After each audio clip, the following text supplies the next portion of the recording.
안녕하십니까. 오늘은 드디어 대망의 7월 1일 저는 스피츠가 스펙을 이긴다의 저자 공미정입니다.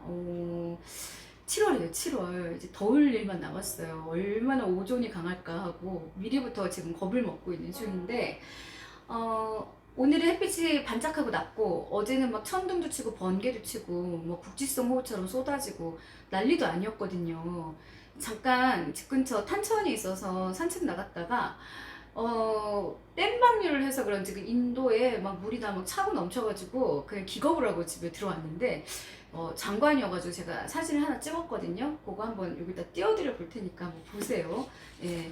자, 장마철에는 어쨌든 음식 조심하셔야 하는 거 아시죠? 식중독균도 되게 많아가지고 회 같은 거 좀 조심해서 드시고 음식 팔팔 끓여서 드시고 위생에 또 철저히 각별하게 신경을 써야 하는 그런 때입니다. 그리고 무엇보다도 습하기 때문에 혈액순환이 안 되니까 우리 이제 부모님들이나 어르신들 뭐 관절, 허리, 뭐 뼈 이런 경우 굉장히 아프다고 많이 호소를 하시는데 찜질도 좀 자주 해주시고 반신욕도 좋고 그 무엇보다도 음식이 보약이라고 하니까 맛있는 음식 드시면서 여름 건강하게 나셨으면 좋겠습니다.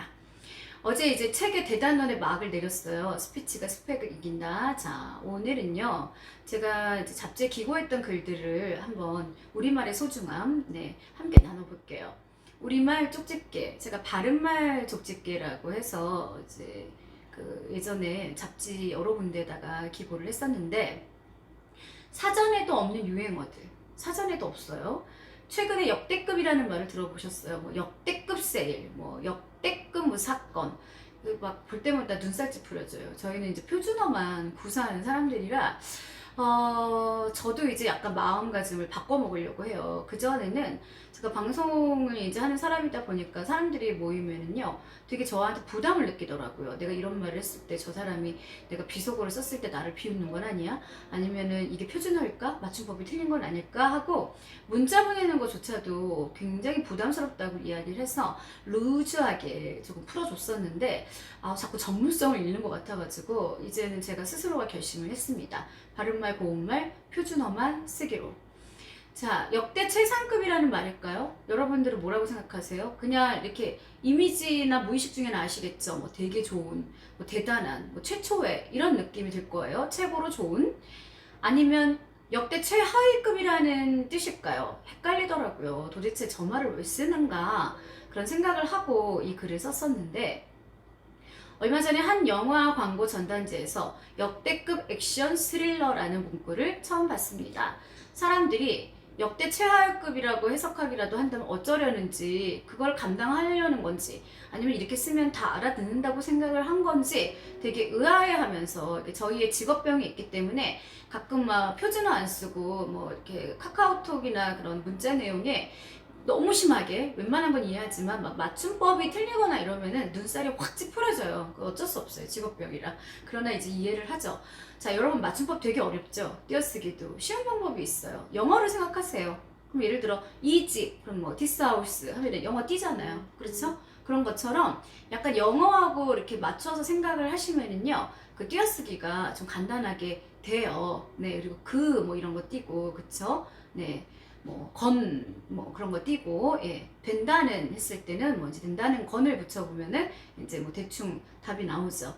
그래서 띄어쓰기 맞춤법도 사실은 충분히 책을 보고 그리고 수많이 글을 써보아야지 그게 좀 몸에 익어요. 그러니까 초등학교 때부터 거의 뭐 고등학교 때까지는 국어책하고 씨름을 했던 사람들인데도 불구하고 잘 잊어버리고 또 잘 못하게 되는 게 바로 국어 맞춤법이더라고요. 표준어가 아니니까 물론 사전에도 없지만 너도나도 대단히 즐겨 쓰는 용어가 됐어요.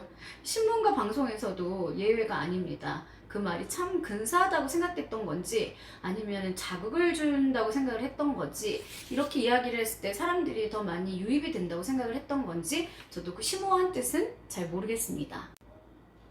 세월이 가면서 우리 주위의 모든 게 변해요. 뭐 인간관계, 친구, 그리고 문명, 문물, 그쵸?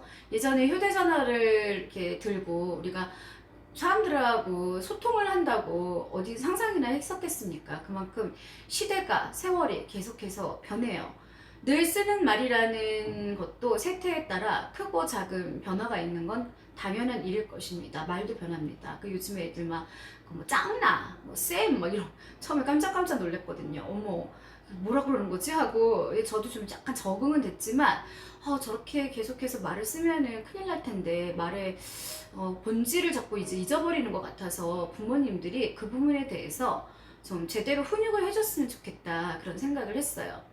그래서 그런지 비속어도 난무하고 이른바 약어라는 것도 부지기수입니다. 도무지 사리에도 안 맞고 뭔 소린지 모를 때도 허다합니다. 이제는 표준어보다 더 표준어 행세를 하는 대표적인 말이 바로 대박, 대박 사건, 깜짝 놀라는 어떤 감탄사처럼 쓰이잖아요. 사전에도 있을 리가 없고요. 대박만 큰 배라고 사전에 풀이가 돼 있는데 다 알아들어요. 신기해요. 왕따 역시 동급이요. 표준어가 무색합니다. 네, 그 사람을 갖다가 따돌리는 거 왕따, 은근히 따돌리는 거 은따. 그래서 요즘에 직장 내에 갑질 이런 것도 지금 많아가지고 그 갑질 교육도 많이 가거든요. 그런데 보면 대부분 언어 폭력에 노출이 돼서 그 언어 때문에 상처를 받는 경우가 많아요. 말이 좀 약간 어눌하거나 아니면은 그 목소리에 힘이 없거나 기본적으로 말에 힘이 없는 사람들은 당할 수가 있습니다. 그래서 스피치 교육이 굉장히 중요한 건데 대학교에도 그 왕따 때문에 이미 주눅이 들어가지고 수업을 듣는 그런 친구들이 있어요. 그런데 가끔 상담을 해보면은요, 이런 이야기를 해요. 뭐냐? 고등학교 때 그냥 이유도 없이 당했대요. 그냥 대놓고 욕을 하거나 때린 것도 아니고, 이제 그런 친구의 얘는 지나가면서 이렇게 사람 취급을 안 한대요. 그리고 말도 안 섞고. 그래서 이 아이가 너무 심각해 보여가지고 도대체 왜 이렇게 겁에 질려 있고 항상 수업 시간에 보면 열심히 임하는데 이렇게 불안한가 하고 이야기를 들어보니까 가관도 아니더라고요. 그 학교에 이제 음악과에 다니는데 고등학교 때 왕따를 시켰던 아이들이 이제 예고니까 그대로 학교에 온 거예요. 그러니까 그 친구는 지옥에 같이 또 계속 지옥인 거죠. 노출이 되어 있는 거죠. 그래서 제가 좀 이제 한편으로는 생캐니까 공미정 교수님이랑 친하다고 이야기를 해라. 그리고 바로 그 아이들이 괴롭혔을 때는 경찰에 신고를 해라. 계속해서 그냥 그렇게 불편해하고 무서워하고 하다 보니까 그 아이들은 그냥 그래도 된다고 생각을 하는 거니까 한 번은 정말 그렇게 그 센 모습을 보여줘야 된다. 계속 평생 이러고 살 거냐 하고 제가 물어본 적이 있었어요. 그래서 지금은 좀 약간 많이 나아졌는데 가슴 아프더라고요. 그 상대방이 한번 그렇게 어렸을 때도 말로 인한 상처든 행동으로 인한 상처든 무의식 중에 당한 상처는 평생 트라우마로 남습니다. 자, 보면 그간 이른바 전문가라는 분들께서 몇 차례 아주 친절하게 정리해줬던 것처럼 언젠가는 이와 유사한 게 모두 표준어가 되겠지만 고개를 갸우뚱하는 그 분들도 여러 봤습니다. 아주 그냥 질색을 하시죠. 먹거리, 원래 먹을거리라고 했는데 이제 표준어가 돼버렸어요. 허접쓰레기, 허섭쓰레기입니다. 꽃이다, 이런 거 어디서? 그리고 개발세발, 개발, 까탈스럽다. 예, 좀 짜장면, 자장면, 남사스럽다 등에 이어서 엊그제는 양반다리, 합격점 등이 또 표준어 대열에 합류했다고 하는데 심히 걱정되는 건 앞으로 욕설도 표준어 대열에 합류할까봐 그 부분에 대해서는 너무너무 제가 심각하게 받아들이고 있어요. 그래서 기준이 있어야 된다고 저는 생각을 해요. 약어라는 것도 우리가 50보 100보인데요. 혼밥, 요즘에 혼밥 이렇게 코로나 시대에 혼자서 밥 먹는다고 식당 가면은 칸막이 혼자 있고 그런데 혼자 사는 가구들의 혼밥 이런 식으로 뉴스에서 기자나 아나운서들이 아무렇지도 않게 떠들어대는데 그거 참 불쾌하죠. 네, 그런 거 쓰면 안 됩니다. 혼술, 혼자 술 먹는 거, 그쵸? 그게 유행하더니 요즘은 혼자 여행하는 걸 혼행이라고들 합니다. 도대체 말이 어떻게 이렇게까지 파생이 되는지 정말 희한해요. 내로남불, 그죠? 내로남불도 원래는 그 약어라고 이제 그러죠. 대박, 왕따는 그나마 애교라도 있지만 짝퉁, 네, 가짜 상품, 먹방, 그 유튜브에서 왜 먹는 거 방송하는 거를 먹방이라고 하죠. 그리고 얼짱, 얼굴이 예쁜 사람을 갖다가, 예, 우리가 원래는요, 쌩얼 이런 것도 사실은 다 비속어거든요. 네, 민낯, 그쵸? 민낯이 맞죠? 그리고 몸짱, 몸 막 이렇게 그 바디빌더 해가지고 키우는 걸 갖다가 몸이 최고다 해가지고 몸짱이라고 하는데 이게 도대체 어떻게 된 일일까요? 그리고 쌩얼 등등 유행하는 약어들은 어쩐지 뭔가 좀 사람이 좀 가벼워 보이고 교양미라든가 세련미와는 다소 거리가 있어 보입니다. 그래서 내가 쓰는 말이 그 사람 자체라고 했잖아요. 어휘 선택을 정말 잘 하셔야 나도 가치 있고 빛나 보이겠죠. 가뜩이나 바쁜 세상에 말까지 늘어지면 되겠습니까?